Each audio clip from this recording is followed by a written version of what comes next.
इंदापूर तहसीलदारांच्या ड्रायव्हरचा कार धडकेत मृत्यू, वाळू माफियांनीच हत्या केल्याचा मयताच्या पत्नीचा आरोप। प्रशासनाच्या कारवाईमुळे वाळू माफियांनी बदला घेतला।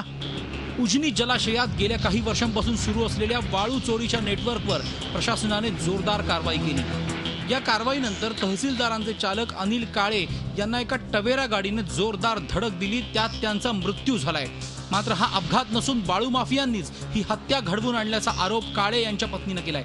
या प्रकरणी पोलिसांनी सचिन माने आणि एकनाथ एकाड या दोघांना खुनाच्या गुन्ह्याखाली अटक केली आहे। अर्ध्या तासात 15-20 मिनिटातच मला फोन आला तहसीलदार साहेबांचा, ऍक्सिडेंट झालाय काळे मामाचा, तुम्ही सरकारी दवाखान्यात या म्हणून। मग मी सरकारी दवाखान्यात गेले, पण त्यांचा ऍक्सिडेंट नव्हता, खूनच झालाय त्यांचा, मारलंय त्यांना वाळूवाल्यांनी। सदरचा प्रकार हा अपघाताचा आहे असं दिसून येत आहे।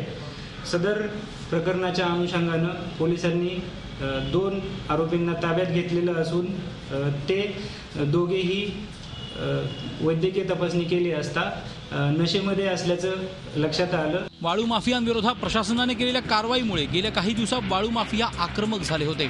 इंदापूर तहसीलदार सूर्यकांत येवले यांच्या अंगावर गाडी घालून त्यांना जीवे मारण्याचा प्रयत्न झाला होता। तुम्ही कसे 302 कलम दाखल करताय मी पाहून घेतो आणि असे शिवीगाळ केली आणि त्यामुळं मी स्वतः शिवाजी एकाड याच्या विरोधात शासकीय कामकाजात अडथळा आणणे, दमदाटी करणे अशी फिर्याद दाखल केली।